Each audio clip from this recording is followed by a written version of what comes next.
from the PIIC Center, Dr. Donna O'Neill. Good morning, Dr. Donna. Good morning. You did not mention the other big thing in Jackson. Which was? Faster horses. It what? Did you go? I did, believe it or not. No way. I should have brought you pictures. You went to Faster Horses. I don't believe it. Tell me about Surprises, surprises. Yeah. I always try to surprise you. Were you in with the... No, I was Okay. up on the hill. Okay. So what did... Typically sitting in a chair. I didn't go the first night because I had to work Saturday. Did you see anything that maybe disturbed you or... Well, I've gone before. So. Really? Yeah, I was actually at the very first one.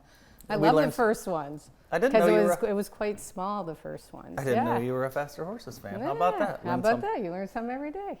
So, I was thinking Faster Horses might be a spot for monkeypox, but you're saying probably not.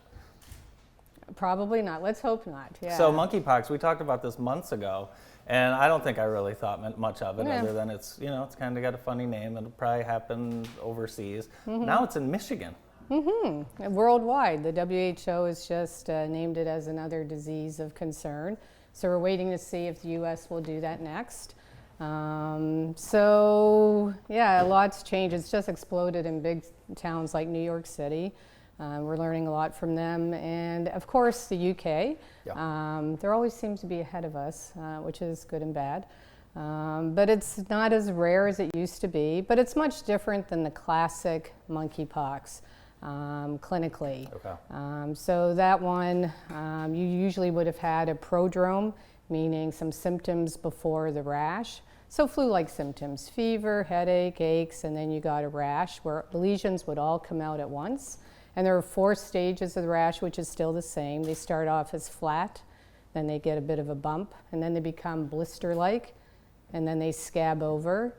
But in the new form, they're calling it the 2022 form, often you don't have that prodrome, and the first thing is the rash, and oftentimes now unnoticed. And it can come out at different phases, so it's not all at once. And it seems to be hitting some different areas than before. So typically what we call mucous membranes, so the lips, the mouth, and also in your private parts, the genital area. So right now from the UK, if you want to do the little whiteboard, a lot of abbreviations. I was watching a report last night, David Muir, my friend David Muir, and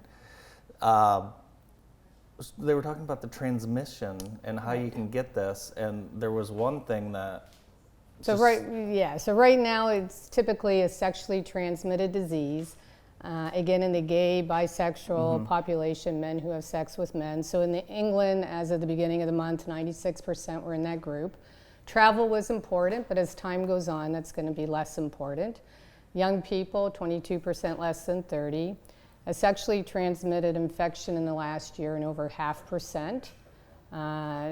If they had 10 plus sexual partners, it was 31%, and many of these people were living with HIV. Wow.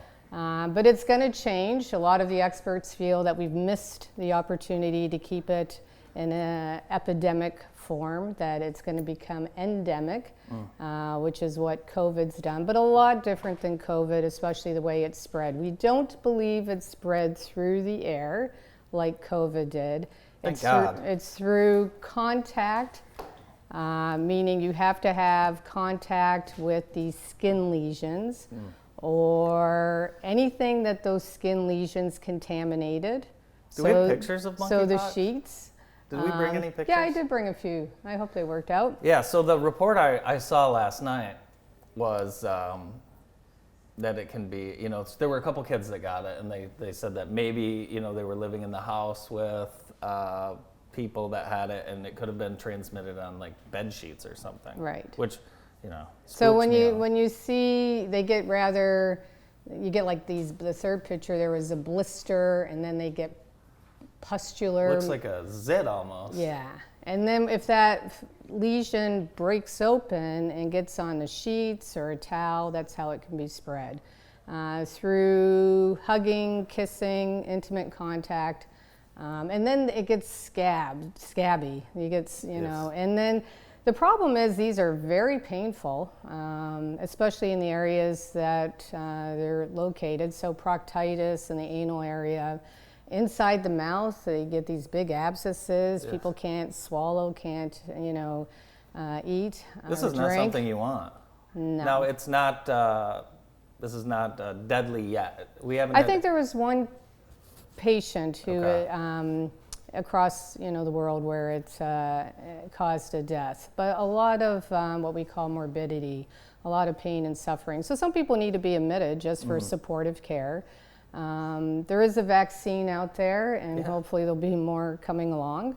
But a lot of experts are saying maybe we've already missed the boat, that it's out there, it's widespread, many countries, and that another disease we might have to learn how to live with. Is this, obviously this is affecting primarily gay and bisexual men. Is this something that everyone's going to have a risk at, or is this going to be kind of in that category? Who knows? Yeah. What we're worried about is it's going to change from that small group to a broader group. So when my mother starts asking me questions, I know it's time to talk about it. We brought a couple. Because you mentioned about kids, and we don't know what's going to happen. So some people are saying, oh, it's going to be like that hand, foot, mouth disease, that if it gets into the kids, they share toys and, they learn by putting everything in their mouth. So there's a lot that we don't know, but we kind of had a wake-up call yesterday in the office, even though I wasn't there, where a physician called about a patient with a rash in the genital area, and it was kind of like, oh, we better get on board with this. Oh boy. You brought a couple graphics to show us. Let's see. Just to show you how it's taking off. Yeah. This is across the world. The numbers continue to increase. I think as of the weekend we were number 2, but now we've unfortunately obtained the number 1 spot. Dr. Donna, how long does this last, like if you have it? So it could last anywhere from 2 to 4 weeks, depending upon how severe it is. And these people, once again, have to isolate. So they're not supposed to really leave until all the scabs come off and you have new skin showing. Here just shows the global distribution. The blue dots is where it's existed, in an endemic fashion over the years. So typically in Africa, and the strain that's circulating around right now is from West Africa. I'm sure there have been some variations of it. It's just amazing, these, how fast. How we talk about these diseases, and then next thing you know, they're in our own backyard. Yeah, it's amazing. And across the U.S., this was from last night, I'm sure we're number 1 now across the world. So it's in big cities, New York, California, Florida, D.C., so it's mainly in the urban areas, but it's really taking a team to treat these people. There's one drug that's investigational, and the CDC is working really hard to make it easier. So they've tried to condense the forms and how you access it. I think they've learned that they can't do all the testing themselves, so there's about 5 commercial labs. Fortunately, one of them's in our office, Nice. LabCorp, for specimen collection. But it's taken off. In New York City, they kind of had one case, in May, and now it's full blown. They have about a third of the cases in the U.S. And in 5 weeks, they've gone from 1 case to close to 60. It's amazing. It's never a problem until it's a giant problem.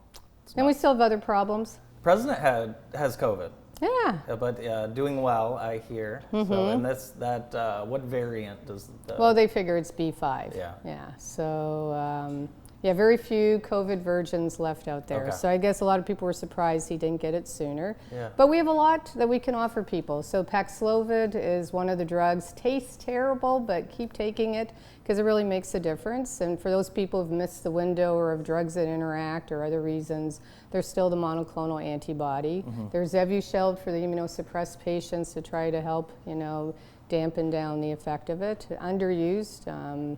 Please get it. You can call our office. We have it. So there's a lot more that we can do. But what I've seen is, once again, it's affecting our older group of patients. Right. And so if you haven't had a vaccine this year or the infection, I encourage you to, typically you'll be getting your 2nd booster dose. It remains to be seen what happens with our vaccine come fall. Most epidemiologists believe that most people have been infected with the virus by now. Probably 85–90%. Yeah.